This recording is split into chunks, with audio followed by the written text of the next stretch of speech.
ఉన్న బంగారాన్ని విడిపించి ఆ రోజు ఆన్లైన్ రేటుకే మేము కొంటాం. Sharma gold company. నమస్తే, మీరు చూస్తుంది సుమన్ టీవీ. నేను మీ కీర్తి. ఈ రోజు మనతో పాటు ఉన్నారు ప్రముఖ ఆస్ట్రాలజర్ శ్రీ నందిపట్ల శ్రీహరి శర్మ గురువు గారు. నమస్తే గురుగారు. వాగర్థ వివ సంపృక్తౌ వాగర్థ ప్రతిపత్తయే జగతః పితరౌ వందే పార్వతీ పరమేశ్వరౌ. ఆదిత్యాయ చ సోమాయ మంగళాయ బుధాయ చ గురు శుక్ర శనిభ్యశ్చ రాహవే కేతవే నమః. శృంగేరి జగద్గురు పీఠాధిపతులకి, కంచి పీఠాధిపతులకి నమస్కారములు తెలియజేసుకుంటూ కార్యక్రమాన్ని ప్రారంభిద్దాం. గురుగారు, ఇప్పుడు అసలే పితృపక్షాలు చాలా పవిత్రమైన రోజులుగా మనం చెప్పుకుంటున్నాం కదా. అలాంటిది సెప్టెంబర్ 21 సంకటహర చతుర్థి అంటున్నారు. మరి ఈ పవిత్రమైన రోజుని మనం ఎలా సద్వినియోగం చేసుకోవచ్చు? మనకు గమనించుకున్నట్లయితే శుక్లపక్షంలో వచ్చేటువంటిది వరద చతుర్థి, కృష్ణపక్షంలో వచ్చేటువంటిది సంకష్టహర చతుర్థి. కాబట్టి ఈ శుక్లపక్షంలో వచ్చేటువంటి చవితి రోజున వినాయక చవితిగా, వరసిద్ధి వినాయక చవితిగా మనం ఆచరిస్తూ వస్తున్నాం. కానీ సంకష్టహర చతుర్థి మాత్రము కృష్ణపక్షంలో వచ్చేటువంటి చవితి తిథి రోజున. ఈ యొక్క సంకష్టహర చతుర్థి అనేటువంటిది వ్రతాన్ని ఆచరించడం వల్ల మనుషులు ప్రతి ప్రయత్నంలో ఉంటారు కదమ్మా. ప్రధానమైనటువంటి కోరిక ఒకటి ఉంటుంది, అది ఎంతటికీ నెరవేరదు. అటువంటి కోరికను కూడా ఈ సంకష్టహర చతుర్థి వ్రతాన్ని నియమం ప్రకారం ఆచరించినటువంటి వ్యక్తికి ఖచ్చితంగా ఆ యొక్క దేవతానుగ్రహం, గణపతి యొక్క అనుగ్రహంతో ఆ యొక్క విఘ్నాలన్నీ తొలగిపోతాయి. కాబట్టి ఈ యొక్క సంకష్టహర చతుర్థిని 3 నెలలు కానీ, 5 నెలలు కానీ, 7 నెలలు కానీ, 9 కానీ, 11 నెలలు కానీ ఆచరించాలి. ఎవరి యొక్క ఓపికను బట్టి ఆ విధంగా.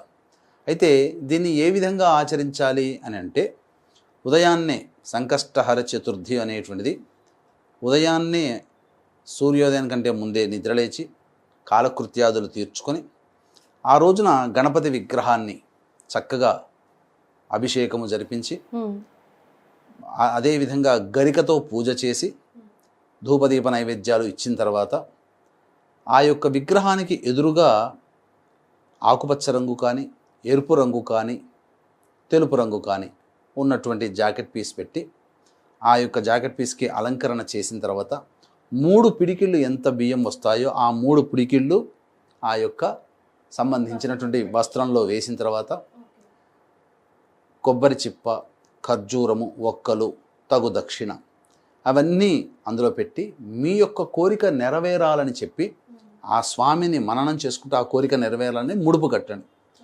ముడుపు కట్టిన తర్వాత ఆ యొక్క గణపతి దేవాలయానికి చేరుకొని ఆ యొక్క గణపతి యొక్క దేవాలయం చుట్టూ 3, 5, 7, 11 ఎన్ని నెలలు చేస్తారో అనుకుంటారో అన్ని ప్రదక్షిణలు చేయాలి.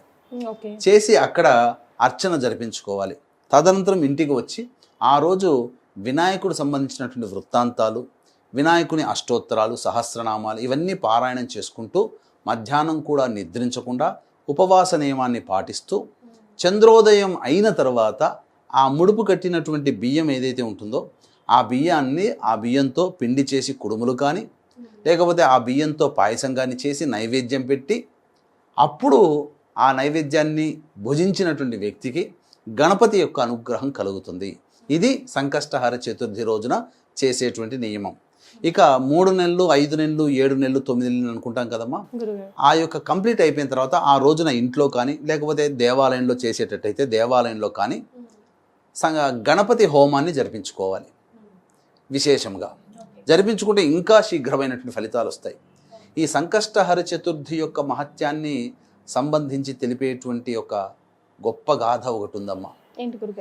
గణపతి యొక్క మహాపరమ భక్తుడైనటువంటి భృగుండి అనేటువంటి యొక్క మునీశ్వరుడి దగ్గర నుంచి ఇంద్రలోకం నుంచి వచ్చి కొంత ఆ మహర్షి దగ్గర ఉండి తన యొక్క కార్యం అంతా అయిపోయిన తర్వాత తిరిగి తన విమానంలో ఇంద్రలోకానికి వెళుతూ ఉంటుంటే సురసేనుడు అనేటువంటి ఒక రాజు పరిపాలిస్తున్నటువంటి రాజ్యంలో ఉన్నటువంటి ఒక పాపాత్ముడి యొక్క దృష్టి ఆ యొక్క విమానం మీద పడడం ద్వారా అర్ధాంతరంగా ఆగిపోయింది.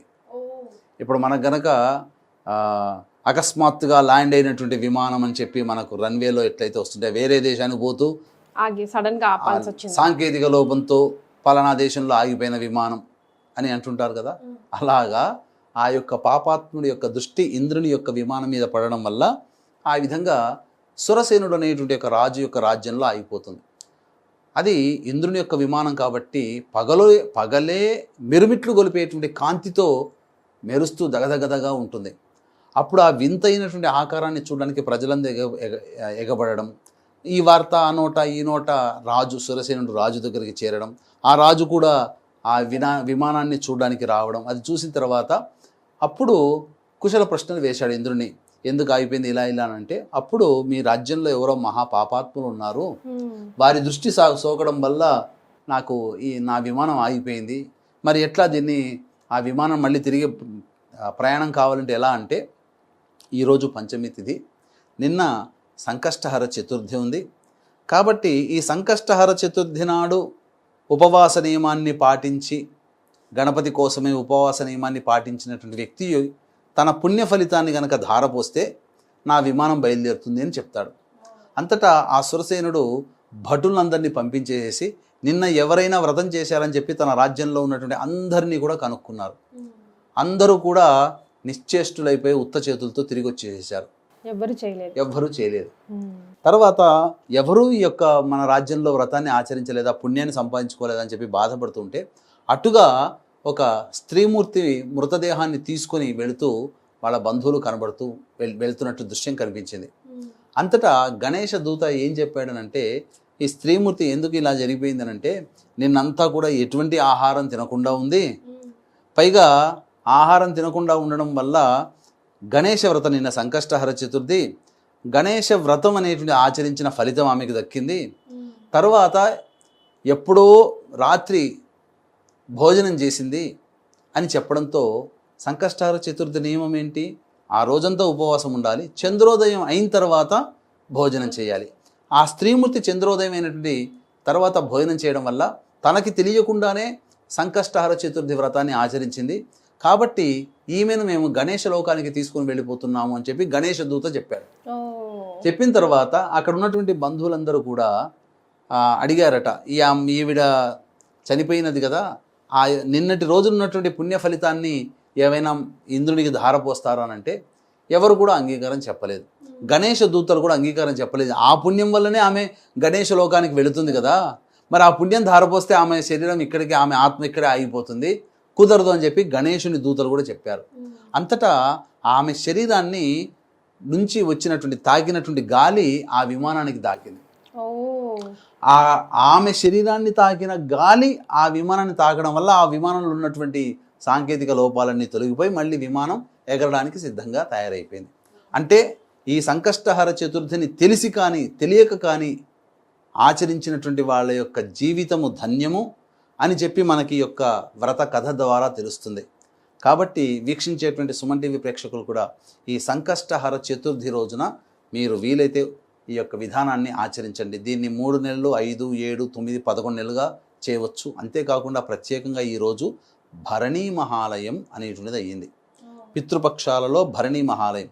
భరణి నక్షత్రానికి అధిపతి ఎవరు? యముడు. కాబట్టి ఎవరైతే ఈ రోజున పిండ ప్రధాన కార్యక్రమాలు అనేటువంటివి చేస్తారో అటువంటి వారు, ఎవరి కోసమైతే చేసినారో అటువంటి వారికి యమలోకంలో నరక బాధను తప్పిస్తాడట. కాబట్టి వీక్షించేటువంటి సుమన్ టీవీ ప్రేక్షకులు కూడా ఈ సంకష్టహర చతుర్థి మరియు భరణీ మహాలయం అనేటువంటిది కూడా అయింది. కాబట్టి ఇక్కడ చాలామందికి ఒక డౌట్ రావచ్చు, ఈ సంకష్టహర చతుర్థి వ్రతాన్ని ఆచరిస్తున్న వాళ్ళు భరణీ మహాలయం చేయవచ్చునా అంటే, ఆడవాళ్ళు ఈ వ్రతాన్ని భార్యలు ఆచరించవచ్చు, భర్త యొక్క పితృదేవత ఆరాధన చేయవచ్చు.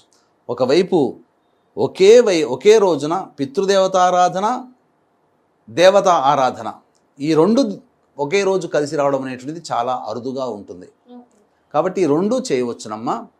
జనరల్ గా గురుగారు కొందరు ఇళ్లలో నేను స్వయంగా చూశాను. మీరు ఇప్పుడు ఈ సమాధానం వచ్చింది కాబట్టి నాకు ప్రశ్న వచ్చింది. అంటే పితృదేవతలకి దీపారాధన చేస్తున్నాం, ఫోటోకి దీపారాధన చేస్తున్నాము కాబట్టి ఇంట్లో దేవునికి దీపారాధన చేయకూడదు అని ఒక నియమం పెట్టుకుంటారు గురుగారు. అది ఎంతవరకు తప్పమ్మా? అది తప్పు. ఎందుకనంటే మా ఇంట్లో కూడా మా తాతగారి తద్దినం అనేటువంటిది చేస్తాం ప్రతి సంవత్సరం. మా నాయనమ్మ గారి తద్దినం, తాతగారి తద్దినం, మా నాన్నగారు, మా బాబాయిలు అందరూ కలిసి చేస్తారు ఒకే చోట. మరి మా ఇంట్లో చేసే వంతు వచ్చినప్పుడు అందరూ వస్తారు కదా, ఆ రోజు ఉదయాన్నే కర్తగా ఎవరైతే ఉంటారో నాన్నగారు, బాబాయిలు వీళ్ళందరూ కదా, నేను చూస్తూ ఉన్నాను. శాస్త్ర ప్రకారము మొట్టమొదటి దేవతారాధన చేసేస్తారు ఆ సమయానికి. చేసేసిన తర్వాత పితృ కార్యక్రమాలు చేస్తారు. దేవతా పూజ మానకూడదు. అస్సలు.